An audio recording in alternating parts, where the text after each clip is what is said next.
नमस्कार। म चाहिँ आज मन केयरको लागि रेडी गर्दैछु किनभने यो प्याकेजिङ स्टोरलाई प्याकेज गर्नको लागि हामीले चाहिँ यो ड्रम बक्समा स्टोरलाई गर्न पठाउँछौँ होम केयरको लागि। त्यसलाई प्याकेजिङ गर्नको लागि यो थम्फोर्स आर्टिफोर सेट चाहिन्छ अनि थम्फोर सेट गज पिस किडनी ट्रे र बलमा कटन भएको चाहिँ यो प्याकेजिङ भएर अलरेडी प्याकेजिङ भएर स्टोरलाई घर आएको हुन्छ। त्यसको लागि मैले प्याकेजिङ गर्नको लागि यसरी फोल्ड गरेर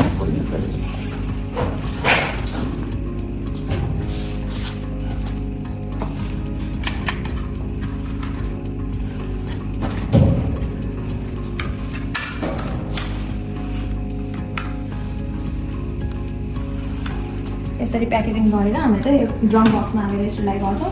त्यसको लागि चाहिँ अहिले फोर्सेप हुन्छ।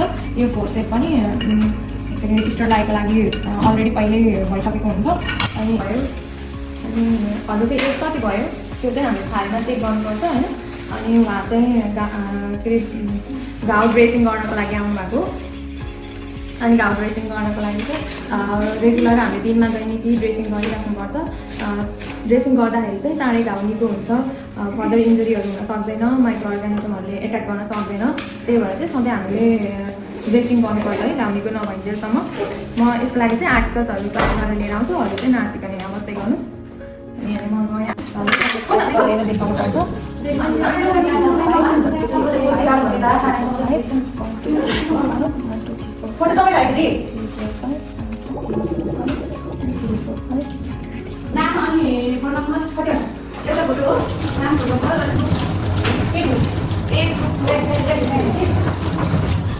ह्यान्डलाई ट्राई गर्ने लु बाबा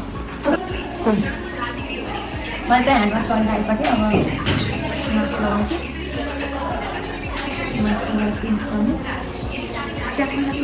क्याप पर्दैन यसमा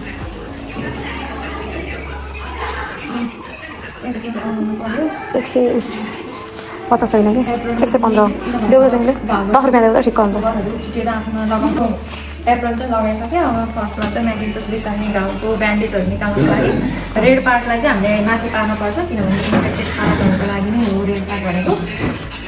अनि यो टप ग्लभ्स युज गर्ने युज एन्ड थ्रोवाला यो चाहिँ एक्स्ट्रा तरिकाले लगाउनु पर्दैन। राम्रो मर्निङ म आएको मान्छे तलको घरि सबै खुलेको यसलाई चाहिँ हामीले बिस्तारै रोल गर्दै निकाल्ने। त्यही त म माथि मात्रै नखुलेको भइरहेको छु। मैले गर्थेँ तब एक सबै खुलाइदिन्छ नि त म आउँछु। यो चाहिँ हामीले किडनी ट्रे निकाल्ने।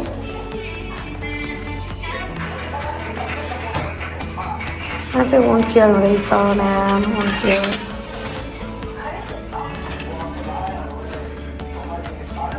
यसरी निकाल्ने। अनि यो चाहिँ यताबाट क्रस गरेर लगाउनु हुँदैन। यो चाहिँ टप ग्लभ्स भएको भएर त्यसरी लगाएको। आफूलाई चाहिने सामान रेडी गरिसकेपछि यो ग्लभ्सहरू निकालिदिने। घाउ निकालिसक्यो हामीले घाउको ब्यान्डेज। अब चाहिँ निकालिसकेपछि हामी चाहिँ स्टोरलाइट ग्लभ्स लगाउन सक्छौँ। लामो तरिकाले राख्नुपर्ने हो क्या राइटतिर लेफ्टको लेफ्टतिर दुईवटा चाहिँ टच गर्न पाउँदैन। टच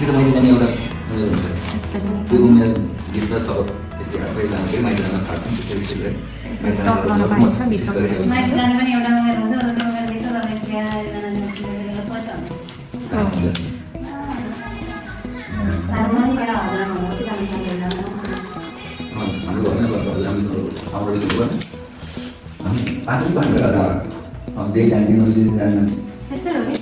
टच गर्न पाइन्छ। पहिला चाहिँ कटन भिजाउने पहिला त्यसरी राख्न पाइँदैन। कटनै भिजाउने डाइरेक्ट आर्टिफोर सेफ र थम्फोर सेफ युज गर्ने।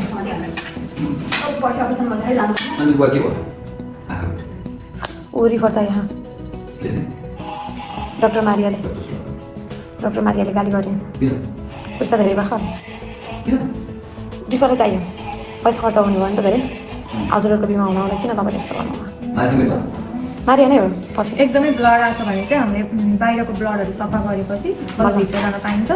सेन्टर हामी सेन्टर टु पेरिफेरी नै सफा गर्छौँ। एकचोटि युज गरेपछि त्यो साइडमा राख कि त्यो साइडमा राख्ने हुन्छ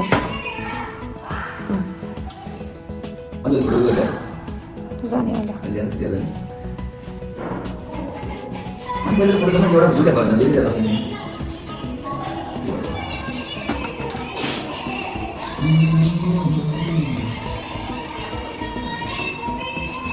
अब आफूलाई बेला दिन यहाँ सकेन भने चाहिँ त्यो साथीलाई चाहिँ हेल्प मागेर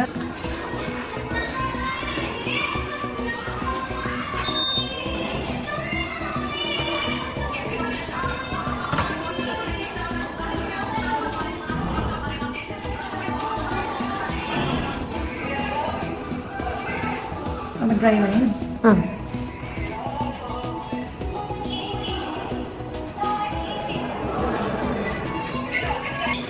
सेन्टर टु बटम डिस्कार्ड गर्नु डिस्कार्ड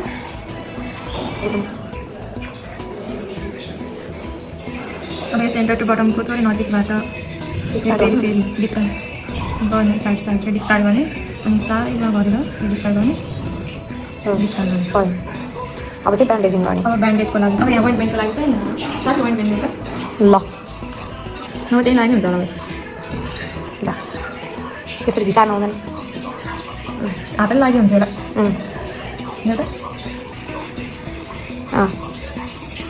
अब यस्तो हो डक्टरले अब वेट गर्ने भन्नुभएको छ कि घाउलाई ड्राई गर्ने भन्नुभएको छ त्यही अनुसारले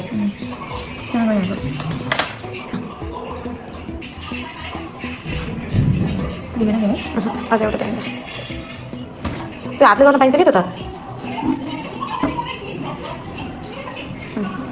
बल्ल त्यो चाहिँ मिल्यो त्यहीँभित्र बिचमा हाल ठुलो भयो नि अब ब्यान्डेज लगाएर पऱ्यो तलबाट त्यहाँबाट होइन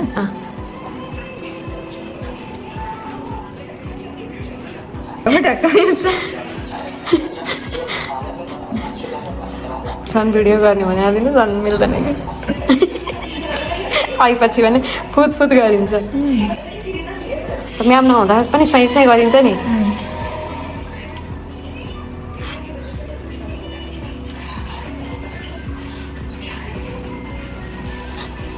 ओरल अनकन्सियसवाला ओरल काटेको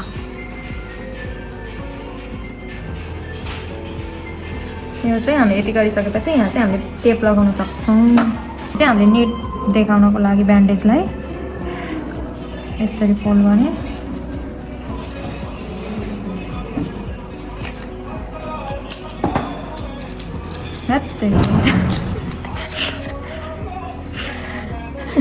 त्यसरी लगाउन सक्छौँ सानो हो त्यो ठुलो हो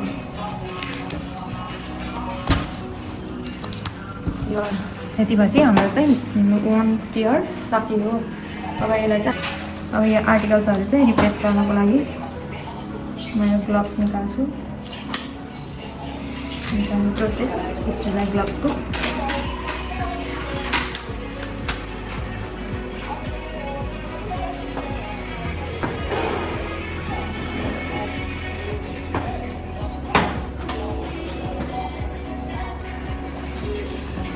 This one,